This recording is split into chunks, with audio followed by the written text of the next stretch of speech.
Comment arrêter de vieillir? C'est la volonté que beaucoup de personnes forcément ont à partir d'un certain âge. C'est normal, il n'y a pas de problème, faut accepter ce fait-là. Néanmoins, on peut pas vraiment arrêter de vieillir, évidemment, sinon ça serait. Si on était immortel, ça serait. Mais par contre, on peut le ralentir, ça c'est possible, il n'y a pas de problème. Bon, faut quand même comprendre quelque chose, je pense. Faut pas voir le vieillissement comme une mauvaise chose, comme une chose absolument à fuir. Je pense que c'est une bonne chose. Et je vous laisse peut-être méditer là-dessus pour réfléchir à pourquoi c'est une bonne chose qu'on soit pas immortel, qu'on n'ait pas de fin. Mais déjà, je vous donne un petit indice. Imaginez une vie sans fin. Imaginez une vie où il n'y a aucun intérêt de faire une chose plutôt qu'une autre à un moment T, à un moment M plutôt, parce que forcément demain c'est aussi possible de le faire, etc., etc. Vous imaginez déjà si vous êtes procrastinateur aujourd'hui, ce que ce serait si vous étiez immortel.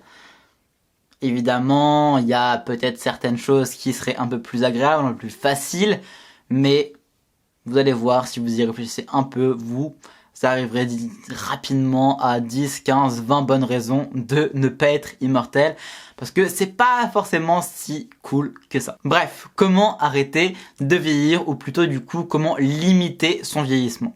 Premier point, ça va être l'alimentation. Ça sert à rien de faire quelque chose de très complexe, un système très complexe, mais déjà, si vous n'avez pas l'habitude d'avoir une réflexion par rapport à votre alimentation, je vous conseille 2 points. La première chose, ça va être de limiter tous les aliments transformés. Et quand je vous dis limiter, si vous enlevez, c'est encore mieux. Peut-être que vous pouvez vous faire une exception par semaine, mais c'est vraiment le grand maximum. Si vous arrivez à enlever tous les aliments transformés de votre alimentation, ça va vraiment faire un énorme changement et vous allez vraiment le ressentir très rapidement au niveau de votre corps. Ça va être vraiment flagrant, vous allez voir. Deuxième petit point par rapport à l'alimentation, essayez de manger un tout petit peu moins de ce que vous avez, de ce qui vous donne l'impression d'être rassasié. Vous allez voir aussi que ça va vous permettre de vous sentir bien plus léger et bien mieux tout au long de votre journée, de votre semaine, de vos mois. Et aussi ça a un impact réel sur votre santé de manière générale sur du long terme. Deuxième point, simplement de dormir le temps qu'il faut. Si possible au naturel, si possible de dormir sans réveil, donc le temps qu'il faut à votre corps pour se régénérer naturellement. Après, j'apporte un petit bémol par rapport à ça. Si vous êtes un peu déprimé, un peu triste en ce moment, que c'est un peu une phase un peu dure, c'est pas forcément une bonne chose parce que simplement vous allez compenser dans le sommeil et c'est pas forcément naturel en fait d'être dans cette phase-là, donc le sommeil va pas naturellement être adapté. Si vous êtes dans une phase plutôt agréable ou plutôt tout va bien en ce moment, ça peut être une bonne chose d'essayer d'avoir un réveil biologique et d'enlever petit à petit le réveil sonore, voir si vous avez un réveil, une aube lumineuse, le réveil lumineux. Troisième point pour limiter le vieillissement, l'environnement. Et je vais apporter 2 sous-points à l'intérieur de ça. Premièrement, l'environnement social, c'est-à-dire les personnes qui vous entourent, au travail, vos amis, votre famille, votre couple évidemment. Tous ces points-là que je viens de citer, tous ces types d'entourage, faites vraiment attention à voir quelles personnes autour de vous prend énormément d'énergie.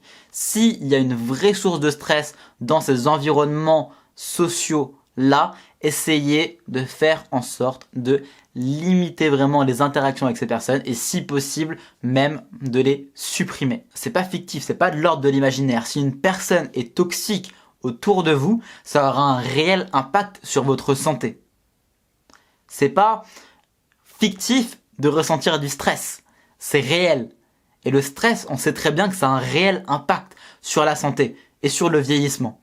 Donc si vous limitez vos sources de stress extérieures, comme justement une personne toxique dans votre entourage, vous allez fortement et forcément limiter derrière votre vieillissement. Vous allez vieillir moins rapidement. Pareil pour l'environnement spatial, on pourrait dire. Si vous vivez dans un environnement très stressant, je pense à Paris ou n'importe quelle grande ville, très stressante, très concentrée, voyez pour peut-être aller dans une ville un peu plus petite, voire à la campagne, pour limiter le stress extérieur, ou peut-être au moins pour votre habitation, si vous voulez continuer à travailler dans une grande ville, dans une très grande ville, voire carrément dans Paris, à Paris, si vous habitez à Paris, si vous habitez dans la capitale.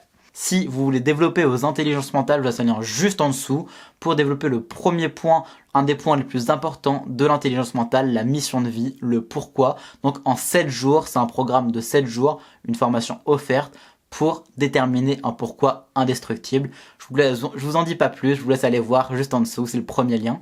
En attendant, n'oubliez pas que la transformation découle de l'action, alors agissez. C'était Gotha, à demain, ciao.